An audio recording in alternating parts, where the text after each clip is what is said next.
भारती। सखी सहेली। सखी सहेली सुनने वाली सभी सखियों, सहेलियों और श्रोताओं को नेहा शर्मा और मंदाकिनी जोशी का नमस्कार। कैसी हैं नेहा आप? मैं तो बिल्कुल ठीक हूँ। अच्छा, क्या पढ़ रही हैं? मैं देख रही हूँ तब से आपको कि आपका ध्यान लगातार इस किताब की तरफ है और आप पढ़े ही जा रही हैं। एक ऐसी कहानी है जो बहुत ही रोचक है, तो ऐसा लग रहा है इस ऐसे मोड़ पर आ गई है कहानी की छोड़ने का मन ही नहीं कर रहा। अरे अरे अरे अरे, ये तो बहुत अच्छी बात है, क्योंकि कहानी का अंत जब तक हमें नहीं पता होता ना, तब तक तो भी कहानी छोड़ने का मन होता भी नहीं है ना। चाहे हम पिक्चर देखने जाएं या किसी किताब में कहानी पढ़ें, उपन्यास पढ़ें, जब तक उसका अंत न हो जाए तब तक तो ऐसा लगता है क्या जो होने वाला है। अच्छा, ये पढ़ते पढ़ते बोर नहीं होती आप? कभी ऐसा नहीं लगता कि भाई बहुत ज्यादा बोझिल हो गया ये पढ़ना, या पढ़ते पढ़ते और आपका जो है शौक बढ़ता ही जाता है कि मैं और पढ़ूं, ऐसी ही कहानियां और पढ़ूं? जी, तो कई बार तो ऐसा होता है कि कहानियां और पढ़ने का मन करता है और ऐसा लगता है कि एक किताब पूरी होने के बाद दूसरी किताब पढ़ ली जाए। लेकिन कई बार ऐसा भी होता है कि जबरदस्ती जब पढ़ने बिठा दिया जाता है, कहते हैं कि आपको ये किताब पढ़नी है। हाँ। अब वो हमारी पसंद की अगर ना हो तो बड़ी मुश्किल होती है, उसे खत्म करना बड़ा मुश्किल होता है। ऐसा लगता है कि कोई जैसे सजा दे दी गई हो, बिठा दिया गया हो। बिल्कुल सही कहा आपने। तब उस किताब को क्या एक एक लाइन पढ़ना बड़ा मुश्किल हो जाता है। लेकिन सखी सहेली कार्यक्रम करना तो आपको बहुत पसंद है। जी बिल्कुल। इसमें तो आप कभी बोर नहीं होती है। इसमें बोर होने का सवाल ही नहीं मंदाकिनी जी, क्योंकि यहाँ इतनी सारी बातें होती हैं, फिर सभी मिल बैठते हैं, जुड़ते हैं और गीत संगीत का साथ भी होता है। तो चलिए बता दीजिए हमारे श्रोताओं को, हमारी सखियों को, हमारे सखाओं को कि आज इस कार्यक्रम में हम उनके लिए क्या लेकर आए हैं। आज तो है पराक्रम दिवस, तो उसकी बात होगी। साथ ही पढ़ाई के बारे में ये बात होने वाली है कि पढ़ाई बोझ लगती है या रोचक, और कैसे हो सकती है बोझ से रोचक। बिल्कुल, अगर बच्चों के बारे में आप बताना चाहते हैं तो बताइए कि बच्चों को किस तरह से आप बोझिलता से हटाकर उन्हें इंटरेस्ट उनके भीतर पैदा कर सकते हैं, कैसे। और अगर आप खुद पढ़ते हैं कोई उपन्यास, किताब, किसी भी किस्म की किताब, मैगजीन्स, तो किस तरह से रोचकता पैदा करते हैं अपने भीतर कि मुझे इसे पढ़ना है, या पढ़ाई को और रोचकता कैसे प्रदान की जा सकती है, इसके बारे में आप अपने विचार हमें लिख सकते हैं। और आज पर्यटन में कहाँ घूमने ले जाने वाली हो? नहीं, पर्यटन में आज हम थोड़ी दूर जाने वाले हैं। कहाँ? हम जाएंगे लेह लद्दाख। ओहो, हेमिस वहाँ का एक गांव है और वहाँ की हम यात्रा करने वाले हैं। अरे वाह, यानी बहुत दूर निकलने वाले हैं आज हम, है ना। और मुझे कुछ कहना है, ये तो हमारा बहुत ही प्यारा सेगमेंट है जिसमें हम हर बार कुछ कहते हैं, और इस बार हम बात करेंगे हमारे प्यारे दिवस की, यानी गणतंत्र दिवस की, कि उसकी तैयारी, पूर्व तैयारी जो है कैसे की जानी चाहिए। गणतंत्र दिवस से आने से पहले हम क्या क्या तैयारियां करते हैं, आपने कैसे की होंगी। मान लीजिए आपको स्कूल में जाना पड़ा होगा, आप उसमें शामिल होंगे, परेड में शामिल होंगे, तो किस तरह से आपने उसकी तैयारी की, क्योंकि महीनों पूर्वाभ्यास होते हैं नेहा स्कूल्स में, है ना। तो वो दिन बड़े प्यारे दिन होते थे जब हमें महीनों उसका अभ्यास कराया जाता था कि हम आने वाले 26 जनवरी को क्या प्रेजेंट करने वाले हैं स्टेडियम में जाकर। तो वो भी आप लिख सकते हैं, और अपने बच्चों के लिए आप किस तरह की तैयारी कर रहे हैं ये भी आप बता सकते हैं। भाषण, गीत और नृत्य भी होते हैं, बहुत सारी चीजें होती हैं, तो क्या क्या तैयारियां कर रहे हैं और क्या किया करते थे वो भी याद कर वो अपना दिन भी याद करें। आजकल तो बहुत चीजें जुड़ गई हैं इसमें। योगा भी करवाते हैं, योगाभ्यास भी होता है, और कर्तव्य भी होते हैं।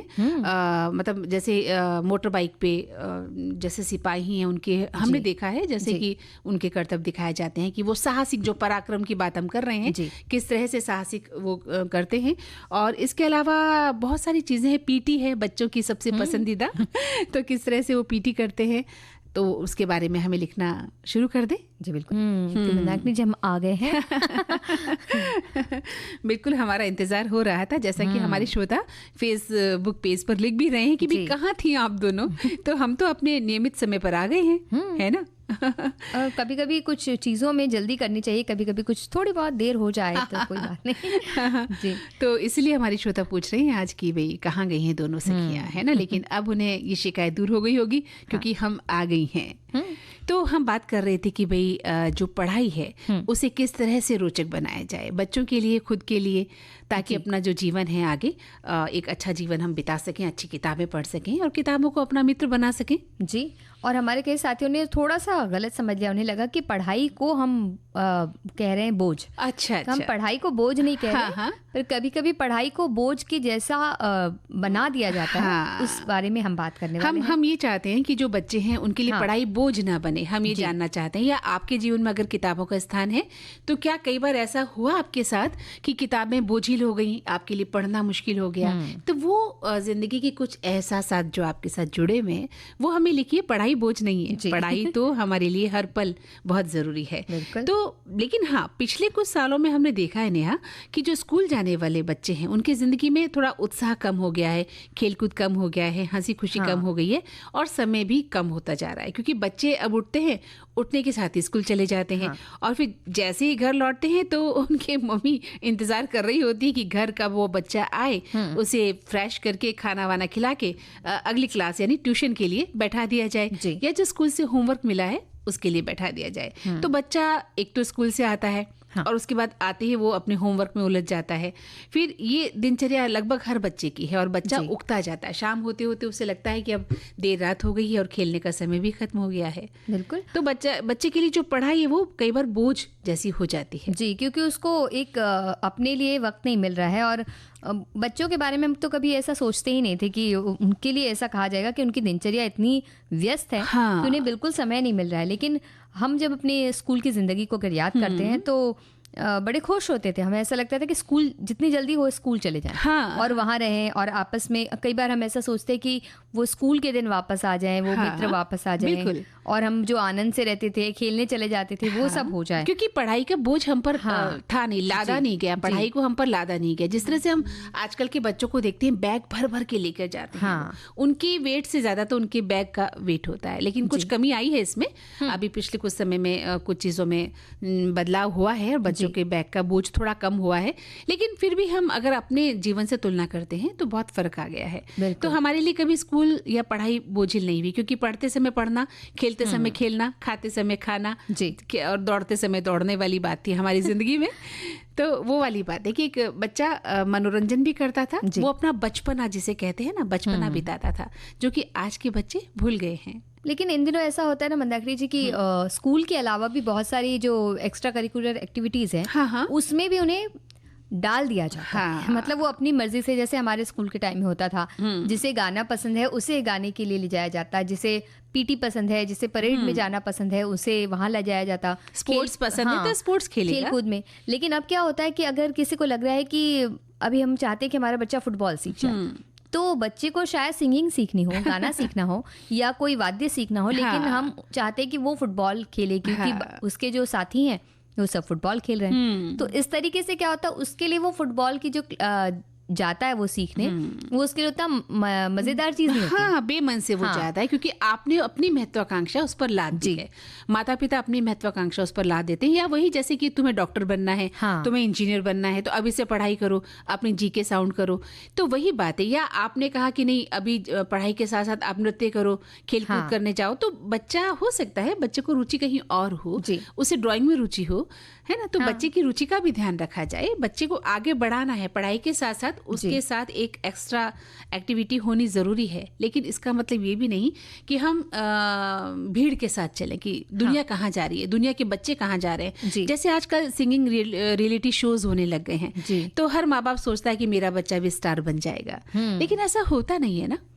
नहीं, और जरूरी भी नहीं है। हर बच्चे की अपनी खूबी है, हर व्यक्ति की अपनी खूबी है, तो उस खूबी को पहचान कर या उसका जो मन है वो उसे करने दिया जाए। मतलब एक अनुशासन में रखा जाए, लेकिन उसके मन के अनुसार अगर उसे चीज़ें सिखाई जाएंगी तो वो जल्दी सीखेगा और उसके अंदर वो काबिलियत होगी जिससे कि वो और अच्छा कर सकता है उस जगह में, बिल्कुल। बजाय उन क्लासेस में जहाँ पर उसकी रुचि नहीं है, वो एक औसत रह सकता है। बिल्कुल एवरेज बच्चा बन के रह जाता है, वो बेमन से करता है। नहीं, एवरेज होना बुरी बात नहीं, लेकिन बच्चे की असलियत या बच्चे की जो असली प्रतिभा है उसे तो आप भूल गए और आपने अपनी महत्वाकांक्षा उस पर लाद दी है। जैसे हम बात कर रहे थे जो सिंगिंग है या डांसिंग के रिलेटिव शो है, हम उनकी बात वो नहीं करना चाह रहे, लेकिन कुछ माता पिता अपनी महत्वाकांक्षा के चलते छोटे छोटे बच्चों को वहां लेकर आते हैं और बच्चे बड़े प्रेशर में होते हैं, है ना, क्योंकि उन्हें डर होता है कि पीछे मम्मा खड़ी हैं, पापा खड़े हैं और डांट पड़ेगी अगर हम पास नहीं हुए तो।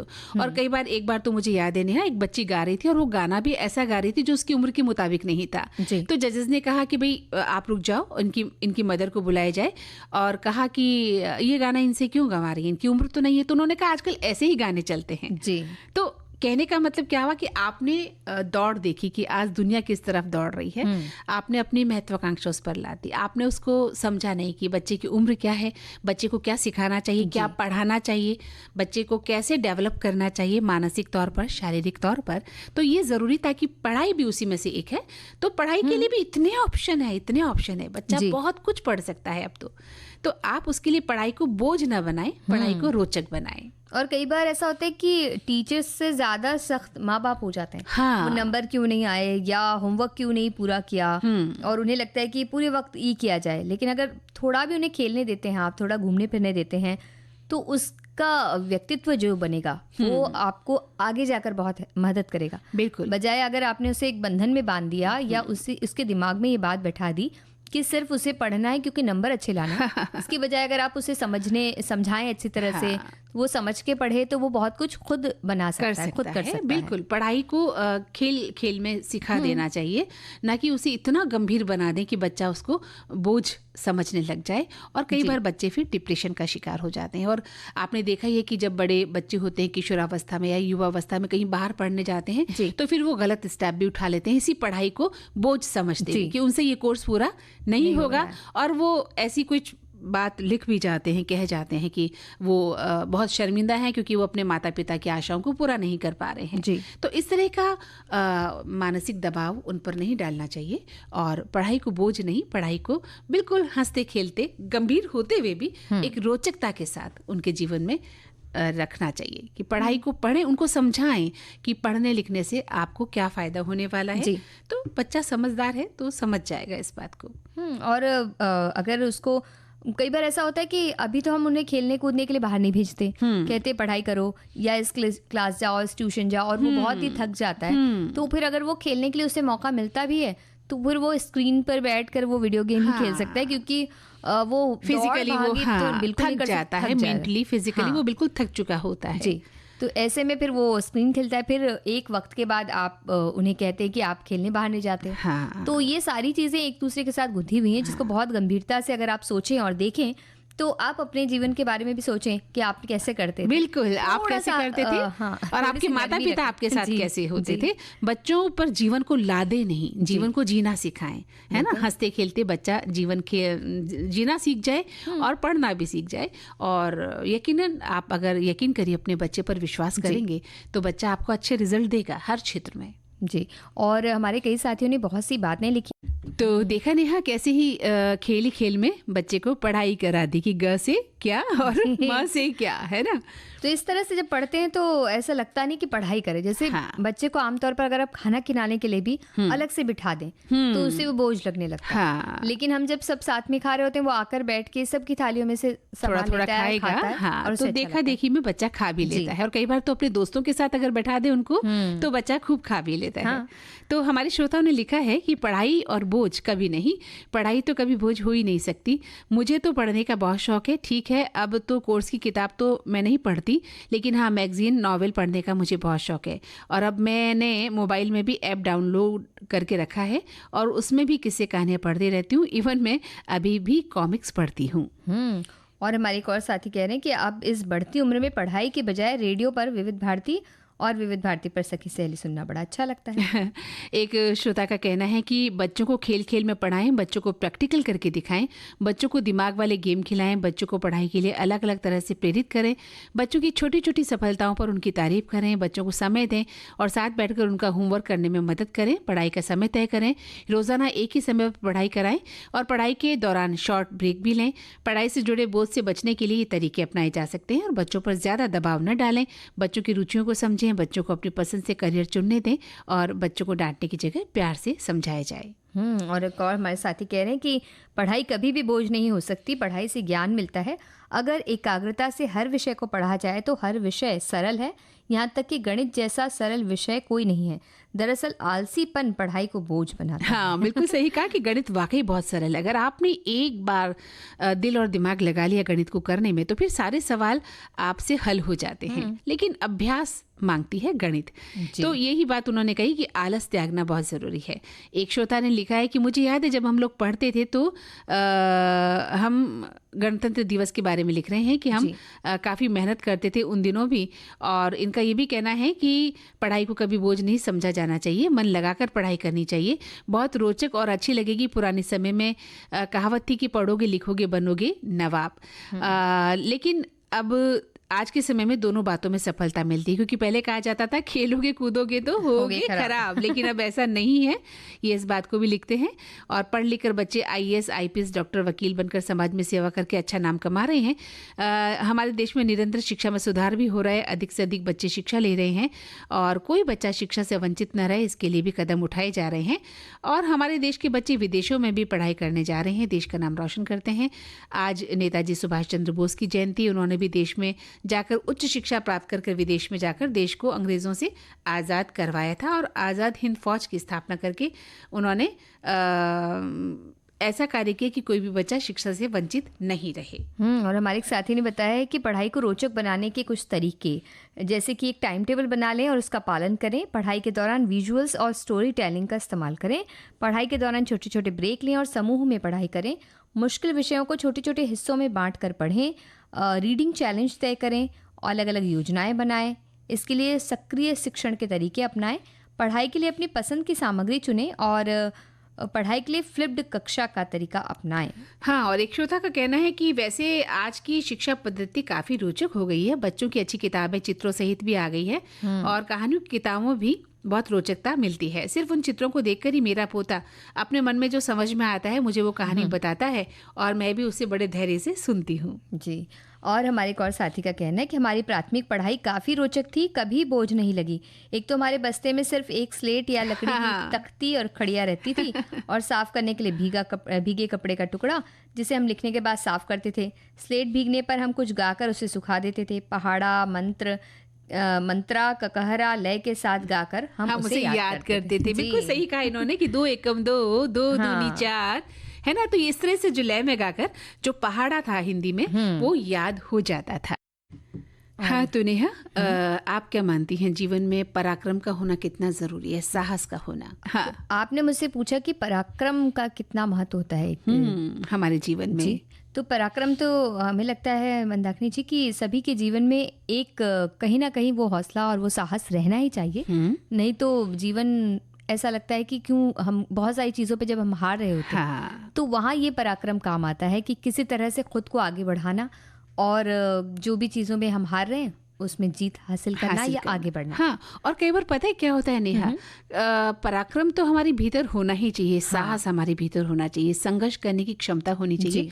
कई बार हम ना चीटिंग से कुछ जीत जाते हैं और खुश हो जाते हैं, लेकिन हम ये नहीं जानते कि उस जीत में भी हमारी हार हो जाती है और कई बार आप हार कर भी जीत जाते हैं, है ना। तो इस अंतर को जानना बहुत ज़रूरी है। लेकिन जब हम देश के संबंध में बात करते हैं तो असंख्य लोगों ने हमारे देश के लिए अपनी जान कुर्बान कर दी थी और साहस और पराक्रम का ही नतीजा था कि आज हम शुद्ध हवा में, स्वतंत्र हवा में सांस ले रहे हैं। जी बिल्कुल।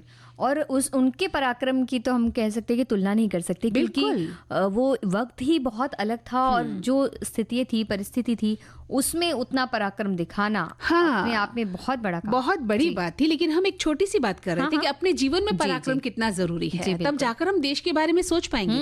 अगर हमारे भीतर पराक्रम, साहस, वो त्याग की भावना ही नहीं है तो फिर हम डर जाएंगे। और अगर हम शहीद होने से डरते हैं या मरने से डरते हैं तो हम एक कदम भी आगे नहीं बढ़ा सकते हैं, है ना। लेकिन हमारे असंख्य वीर बहादुरों ने इस चिंता को बिल्कुल काफुर कर दिया अपने भीतर से और देश की आज़ादी के लिए वो लड़ पड़े थे।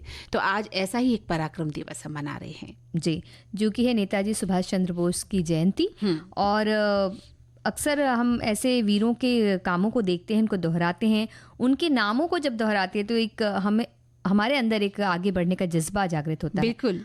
और ऐसे ही महान वीरों में उनका नाम शामिल है, नेताजी सुभाष चंद्र बोस का, जिनका जन्म हुआ था 23 जनवरी 1897 को। और 2021 में जब उनकी 125वीं जयंती थी तो उस मौके पर ये तय किया गया कि हर वर्ष उनके जन्मदिन को पराक्रम दिवस के रूप में मनाया जाएगा। बिल्कुल सही कहा आपने। और उन वीरों में शामिल थे नेताजी सुभाष चंद्र बोस, जिनके भाषण लोगों में जोश जमाने का काम किया करते थे। मतलब उत्साह आ जाता था उन्हें देखकर, लगता था कि हम भी अपने देश के लिए कुर्बान हो जाएं।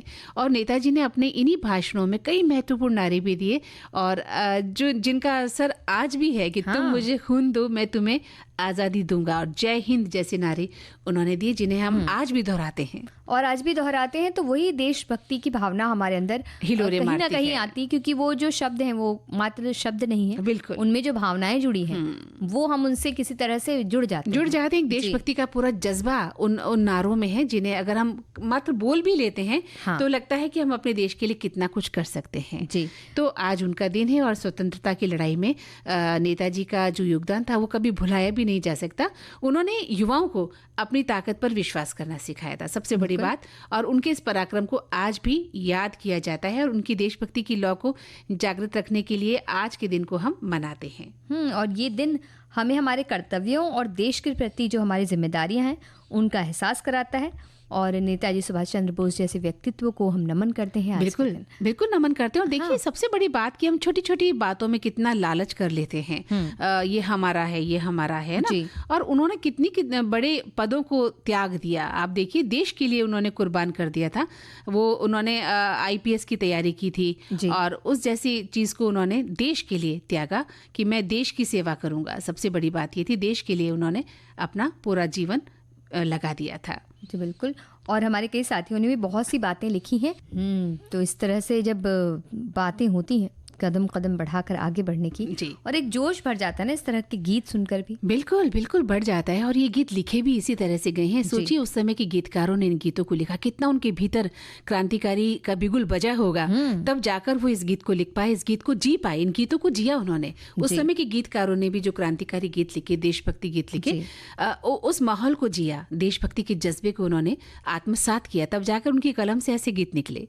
अपने शब्दों के माध्यम से ही वो लोगों को इतना जागृत कर पाए कि लोग स्वतंत्रता के आंदोलन में शामिल होने के लिए आगे आ रहे। और रेडियो पर सुनकर भी इतना असर हुआ उन बातों का कि लोग कूद पड़े उस आंदोलन में, हर तरह से उस समय के लोगों ने। और जैसा कि हम बता रहे थे कि नेताजी ने तो इतना बड़े पद का, इंडियन सिविल सर्विस में 4था स्थान प्राप्त किया था उन्होंने, और उस पद को उन्होंने ठुकरा दिया या उस बात को भुला दिया, क्योंकि आज के युवा भी उस पद को पाने के लिए तरसते हैं, लेकिन देश की खातिर उन्होंने इतना बड़ा बलिदान दिया।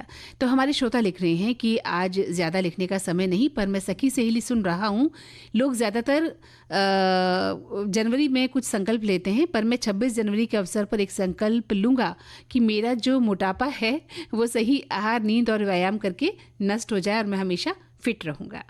तो हम पूरी उम्मीद करते हैं कि आपका ये संकल्प पूरा हो। और हमारे एक साथी सुभाष चंद्र बोस जी के बारे में लिख रहे हैं कि तुम मुझे खून दो मैं तुम्हें आज़ादी दूंगा। ये नारा देने वाले नेताजी का आज जन्मदिन है, जिसे 2021 से पराक्रम दिवस नाम दिया गया है, और उन्होंने उनके बारे में बहुत सी बातें लिखी। आगे हमारे एक और साथी लिखते हैं कि भारत में जनवरी माह इतिहास की दृष्टि से महत्वपूर्ण है। जनवरी में भारत ने अपने संविधान को अपनाया और लोकतांत्रिक राष्ट्र का निर्माण हुआ। वहीं स्वतंत्रता आंदोलन से जुड़े 2 दिग्गज जननायकों का भी इस माह से संबंध है। गणतंत्र दिवस से पहले भारत पराक्रम दिवस मनाता है, जो वीर स्वतंत्रता संग्राम सेनानी के पराक्रम को समर्पित दिन है। नेताजी सुभाष चंद्र बोस से ये दिन जुड़ा हुआ है, इसके बारे में इन्होंने लिखा। जी बिल्कुल सही लिखा आपने। और आज हम उन सभी लोगों को नमन करते हैं जिन्होंने अपने पराक्रम के बल पर इस देश को आज़ाद कराने में अंतिम सांस तक अपना जीवन खपा दिया। जी।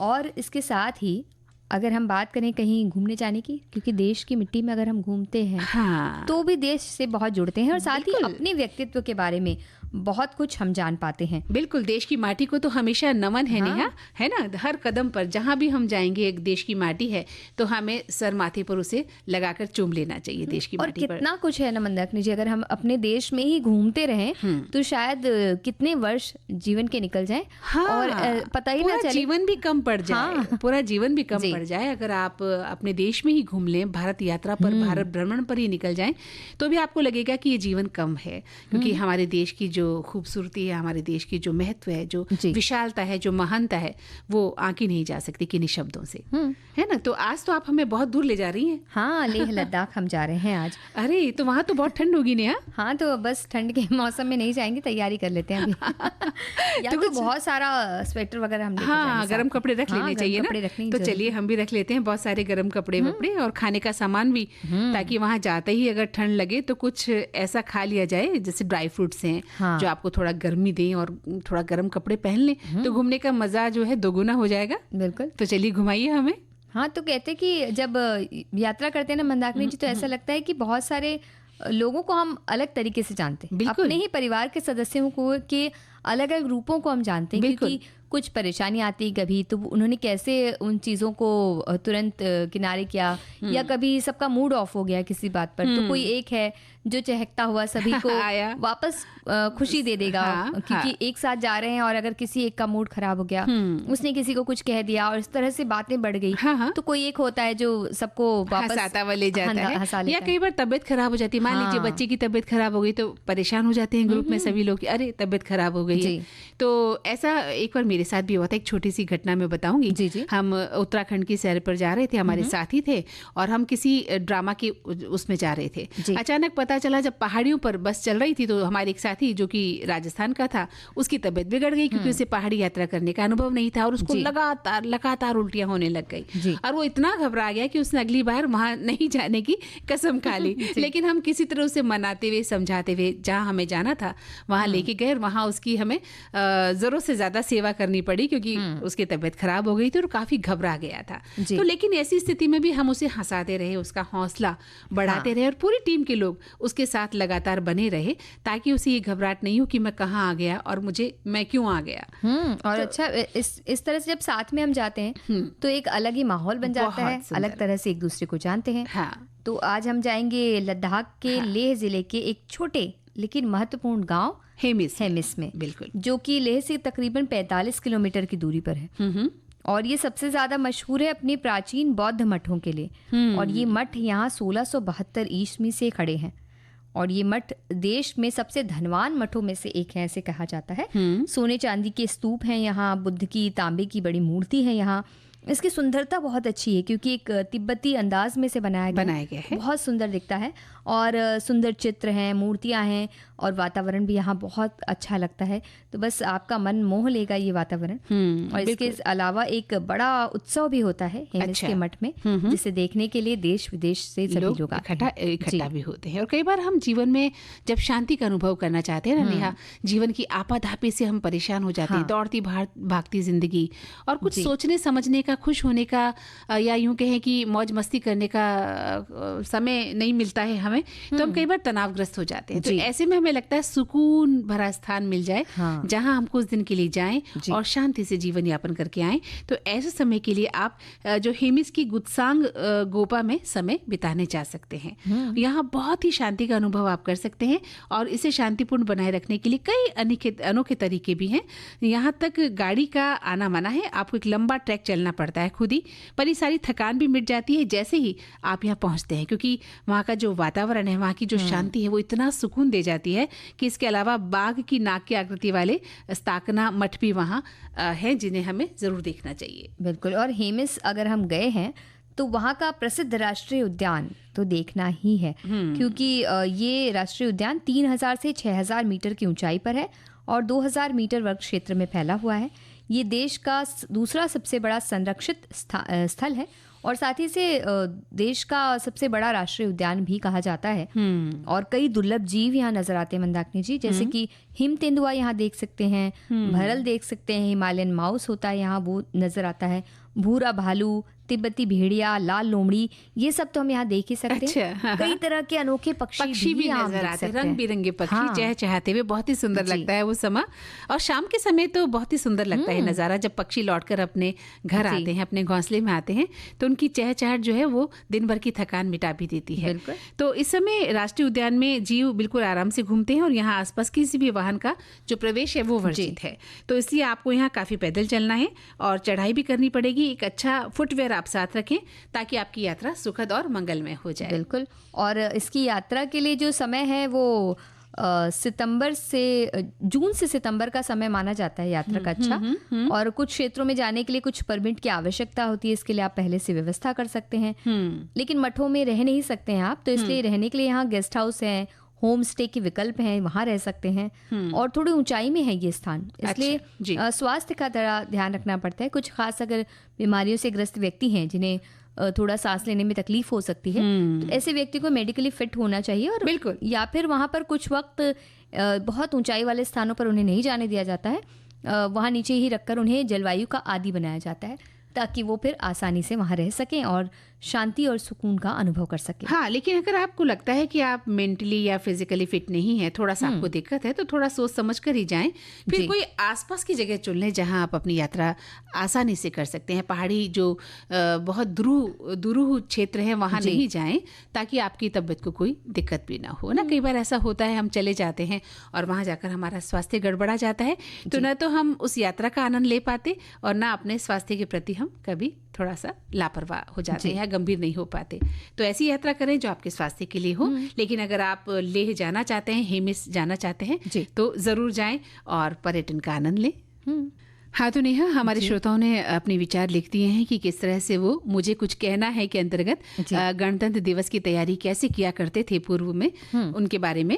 एक श्रोता लिखते हैं कि मुझे याद है जब हम लोग पढ़ते थे तो गणतंत्र दिवस में पूर्ण गणवेश में स्कूल जाते थे। हमारा गणवेश पूरा सफ़ेद रंग का रहता था, जूता कपड़े का रहता था और वो भी सफ़ेद रंग का, लेकिन जल्दी मैला हो जाता था तो उसमें हम लोग चाक रगड़ रगड़ कर उसे सफ़ेद कर दिया करते थे। और हमारे एक साथी कह रहे हैं कि जब स्कूल में थे तब तो गणतंत्र दिवस की तैयारी जोरों शोरों से करते ही थे, पर टीचर होने की वजह से आज भी गणतंत्र दिवस, स्वतंत्रता दिवस, सरस्वती पूजा आदि की तैयारी बड़े उत्साह से करती हूँ। और तो और मैं गणतंत्र दिवस हो या स्वतंत्रता दिवस सफेद ड्रेस इस दिन पहनती हूँ। एक श्रोता ने लिखा है कि पोता गणतंत्र दिवस की तैयारी कर रहा है, स्कूल में उन्हें कुछ सिखाया जा रहा है, वो खड़ा होकर वंदे मातरम बोलता है, सुनकर बहुत अच्छा लगता है क्योंकि उच्चारण में तुतलाहट वाली त्रुटि भी रहती है।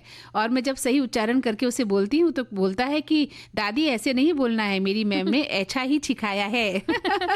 और गणतंत्र दिवस की तैयारी कई महीने पहले से शुरू हो जाती है। हमारे एक श्रोता ने लिखा, विभिन्न प्रांतों में वहाँ की विशिष्टता बनी रहे इस बात का ध्यान रखा जाता है। स्कूलों में भी कई तैयारियां शुरू हो जाती है, छात्र छात्राओं अपने कपड़े जूते आदि तैयार करते हैं, खेलों का आयोजन होता है, उसकी भी तैयारी चलती है। बिल्कुल, एक श्रोता ने कहा है कि गणतंत्र दिवस की तैयारी की बात हम अपने ज़माने में देखते थे, तब चूंकि गणतंत्र बने 10-12 साल ही हुए थे, पूरे विद्यालय में चहल पहल रहती थी, साफ सफाई, झंडे का शौक, प्रभात फेरी में बढ़ चढ़कर हिस्सा लेते थे, पूरी ताकत से भारत माता की जय चिल्लाते थे। अब तो उतना उत्साह नहीं रह गया।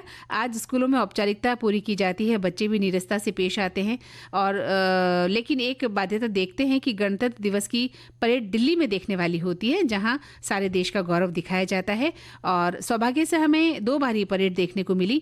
आज भी इस चीज़ की बेहद ज़रूरत है। गणतंत्र दिवस का महत्व समझें और लोगों को जागरूक करें और इसे उत्साह के साथ मनाएं। तो बस समय कह रहा है कि अब थोड़ा पीछे हट जाए। लेकिन हाँ, देशभक्ति की जो जज्बे है उससे पीछे नहीं हटना है। देशभक्ति का जो ज्वार है वो हमारे भीतर ही लोरे आज भी लेते रहना चाहिए जब तक हम इस दुनिया में हैं, है ना। तो अब कार्यक्रम का जो समय है वो हमें इजाज़त नहीं दे रहा है कि अपनी बात को और रखा जाए। तो सखी सहेली कार्यक्रम समाप्त करने की मंदाकिनी जोशी और नेहा शर्मा को आज्ञा दें। नमस्कार।